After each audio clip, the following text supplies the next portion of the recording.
Hey, good people out there. This is Miss Waheed, Kameelah Waheed, coming back at you with rap lyrics for class. I'm really excited today, really excited. I have some special guests. I have a panel, so it's a little different from what we have been doing, but I think it was time to, put some things out on the table that's affecting the hip hop community and people of color and poor people for that matter. So today's show, we're going to focus on something that is detrimental, and people are dying. But just to back up a little bit, so rap lyrics for class. If you've been tuning in, you know what we do. If you haven't, this is a platform that we are presenting. Joe Malachi and myself, we're presenting this platform to have something for our young people out there that are into music. We have a lot of hip hop artists out there, right? And I know my educators out there, you're looking for different ways to present in front of your classroom to pull in their attention. So we're creating this platform to kind of take songs that's either old school or out there now that our kids are listening to and analyze the lyrics. So we invite hip hop artists, educators to the table. We grab a song, we analyze it, and we like to interpret the message for young people in a way that could be presented in a classroom for a music teacher or any other teacher that's looking for a different way to reach our students. So that's Rap Lyrics for Class. There's also the podcast for my artists that come on called Alternative Brown. So if you're an artist, you get that piece just to go ahead and drop your skills, your styles, and present what you do as an artist. So that's Rap Lyrics for Class. I think it's going to be dope. Keep tuning in. But today, like I said, we have something a little different, and we're going to call it the Hip Hop Health Summit. So I'm going to start with me. I have my days and my times where I'm really focused and I'm health conscious. Like I'm working out, I'm eating right, I'm hiring trainers. I'll get a life coach in a minute, and I'm going and I'm losing the weight. I feel good about myself. Then I hit a slump. I hit a wall, and I'm back at square A. Even when I hear the narratives from the doctors and the data, and from my health conscious friends, it's still hard for me to get back on track. And I find that a lot with people, just in general, but a lot of times I think the numbers are just crazy, off the charts when we look into communities of color. And I want to know why. I want to get to the bottom of it. How did it get this out of hand? Why is it affecting certain communities more than others? These facts continue to overwhelm the African American community, and like I said, poor peoples for that matter. I want to talk about how do we take media, specifically music, hip hop music, how do we take that and use it as a tool to help bring awareness to our community? Because we must say music is always the backdrop for whatever's going on in society. There's music telling the story. But I'm not so sure if they're telling the story, this piece of the story, I'll say, that struggle. Why aren't we talking about that? So today, I brought a group of people around that's going to help me figure this thing out and how we can move forward. But before we go there, I want to present some stats. And these stats are staggering. So according to the Clinical Diabetes Journal, the risk of diabetes is 77% higher among African Americans, higher than non-Hispanic whites. Also, according to the AAFA, African Americans are 3 times more likely to stay in the hospital from asthma. About 13.4% of African American children have asthma, compared to about 7.4% of white children with asthma. The National Library of Medicine rates the African Americans remain 20% higher for heart disease and 40% higher for stroke, compared to rates of non-blacks. In fact, the age-adjusted mortality rates for heart disease and stroke remain highest in African American men and women among all races and ethnicities in the United States. Non-Hispanic blacks, 49.6%, had the highest age-adjusted prevalence of obesity. these numbers and these stats are alarming. It's just something that we have to, pull these layers off. So, in today's Health and Hip Hop Summit, we are blessed to have a group of health experts, and I want to welcome my panel, who also happen to be lovers of music by way of either being an artist, music fan. They have they're writers or off-branch businesses that feature music in some way, shape, or form. And they're, to me, they're experts in their field. I've seen these people grow into who they are, over the years, just seeing the change and transformation within their personal lives. And that's why I asked them to come to the table, because they lived it, they witnessed it every day, and they did something about it.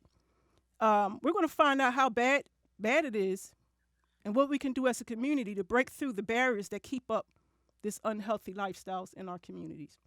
But before we go there, I want to start it off. Y'all know me. I'm a hip hop head. I do what I do with my music. I let it speak for me.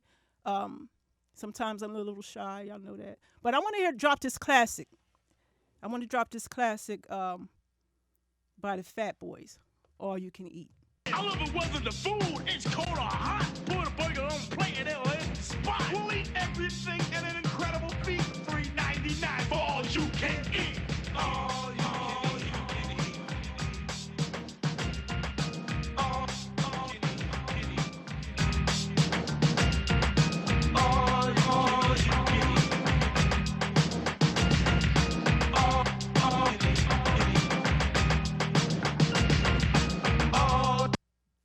So so you heard the statistics, you heard the classic hip hop song. Before we even dig in, I want you guys to go around and introduce yourselves. Tell us what you do. Tell us about your company. Hakeem, who are you? What do you do? Evening, everyone. What's going on? I'm glad to be here. Super excited to be here. I am Hakeem Chandler. I'm a fitness coach, advocate for change in the disproportionate youth. I'm here to get the message out that healthy living is important, that it's essential, and that it affects how we behave, and it affects how we respond to those oppositions that come across. Sometimes, we find ourselves in pitfalls, and the only way that we can kind of get out of these pitfalls is through a healthy mind. And when we put nutrients and things that matter into our system, then we can really function and really do the work that is needed to break the change that our society is still under. So I'm an advocate for change. I'm an advocate in the fitness community for that change. I'm an advocate in the classrooms for that change. So in any way possible, I'm on the front line to help our young people to mature and to really handle some of the pressures that life has to offer them. Awesome. And by the way, he's a great personal trainer. He's a little crazy with it, but he's good. So, Miss Lorraine Howard, what do you do? Hey, I don't know why we have the miss, but right.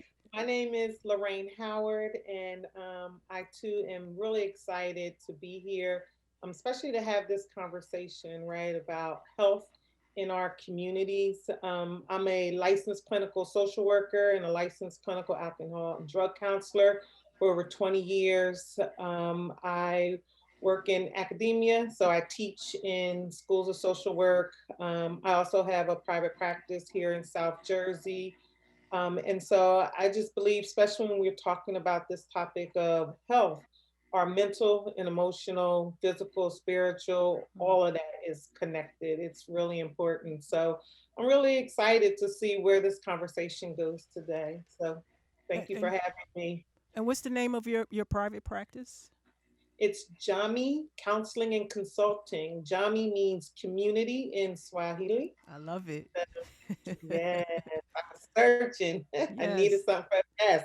Okay. Right? Raquel.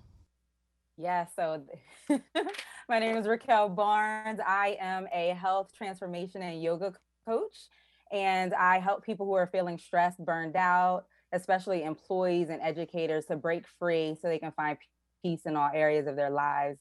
I'm the CEO of Fit to You Wellness, which is a company that I've created to really support employees and educators, especially educators, because a lot of times, they need it the most. just to have that support so they can pour into our youth.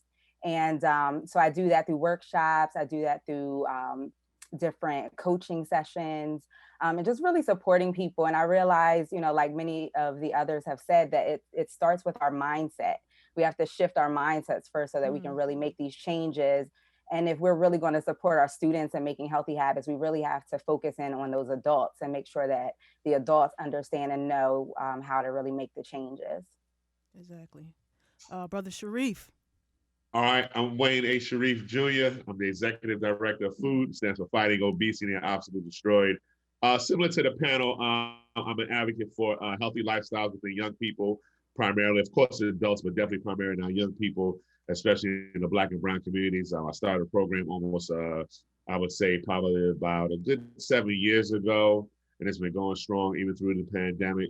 I'm just here to gain some knowledge, to be amongst good people. I appreciate Sister Waheed allowing me to come on and do what I do and have a few laughs and have some serious discussions. I love the, I don't know if I'm giving too much away, but the musical selection and all that type of stuff. But I'm just here. I'm here to have fun. I'm here to learn, and definitely, like I said, to have a good conversation about how we can improve our communities as far as health and wellness, mentally and both physically. So I'm just along for the ride. Yeah, and I like that, Lorraine, you mentioned spiritually. A lot of times we leave that out, and I think that plays a big component.